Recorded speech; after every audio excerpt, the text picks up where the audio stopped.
Bismillahirrahmanirrahim.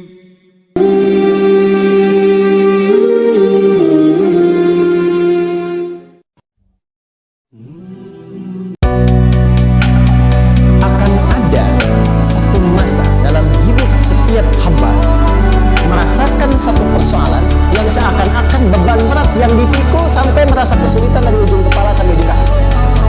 Siapapun itu, jujur ya, setiap kita tanyakan pada diri sendiri, setiap kita yang ada di sini, saya yakin pasti pernah atau bahkan akan mengalami satu peristiwa yang merasakan beban berat sampai seakan-akan ujung kepala sampai ujung kaki merasakan sakitnya. Ada yang sedang mengalami atau bahkan nanti akan ada yang melalui. Perhatikan baik-baik. Teruskan ayatnya. Wa rafa'na laka. Perhatikan. Kalau ada yang sedang merasakan itu, yakinlah kata Allah, pada saat itu sesungguhnya Allah sedang mengangkat derajatnya dan meningkatkan kualitas hidupnya untuk mencapai sesuatu yang istimewa yang belum pernah diraih.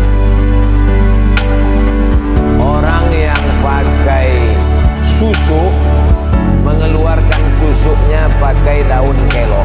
Mana dalilnya pakai daun kelor? Dalam hadis tak disebut daun kelor, tapi daun sidir.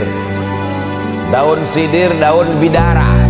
Jadi kalau ada orang kerasukan, ada orang susah mati, diambil daunnya, diramas-ramas, hancur atau ditumbuk, masukkan ke air, bacakan Al-Fatihah sekali, Qul huwallah 3 kali, Qul a'udzu falaq sekali, Qul a'udzu birabbin nas sekali, ayat kursi sekali, sholawat 10 kali, dihembuskan ke air, dimandikan, diusapkan ke badan untuk mengusir, menghalau gangguan-gangguan.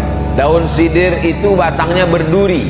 Yang berduri-duri itu jin, hantu, setan takut. Takutnya bukan kepada itu, tapi kepada sunnah Nabi Muhammad SAW, kepada ajaran kekuatan akidah seseorang. Sering-sering mengetuk 4 titik di anak kita selagi masih mau dicium, karena ada masanya nanti mereka nggak mau lagi kita cium. Pipi kanan, pipi kiri yang pertama. Yang kedua, cium kening banyak-banyak.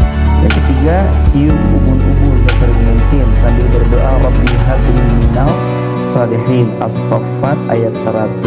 Sambil berdoa Furqan 74, Rabbana hablana min azwajina wa dzurriyyatina qurrata a'yun waj'alna lil muttaqina imamah. Dan yang terakhir, yang keempat, yang pertama pipi, yang kedua kening, yang ketiga ubun-ubun, yang keempat cium punggung telapak tangan anak kita.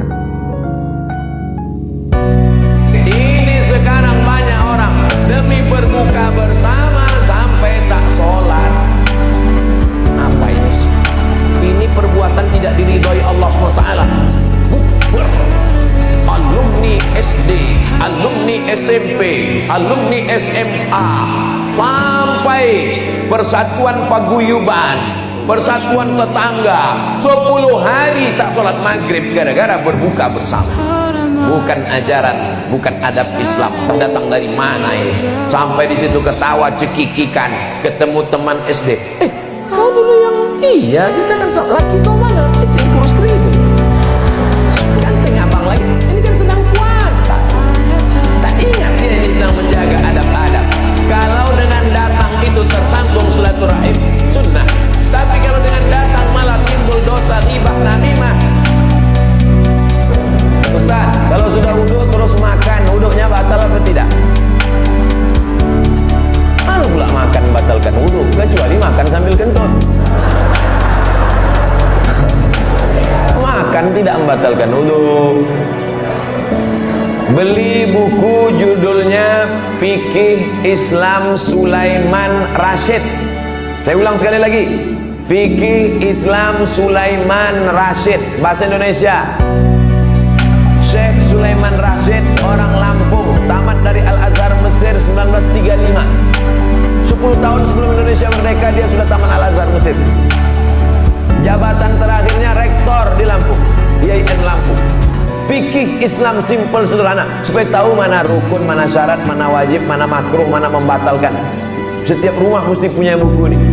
Ini fikih yang simple, murah, harganya 40.000. Kalau naik saya tak tanggung jawab. Memasukkan anak karena bangunannya megah, rupanya aliran sesat.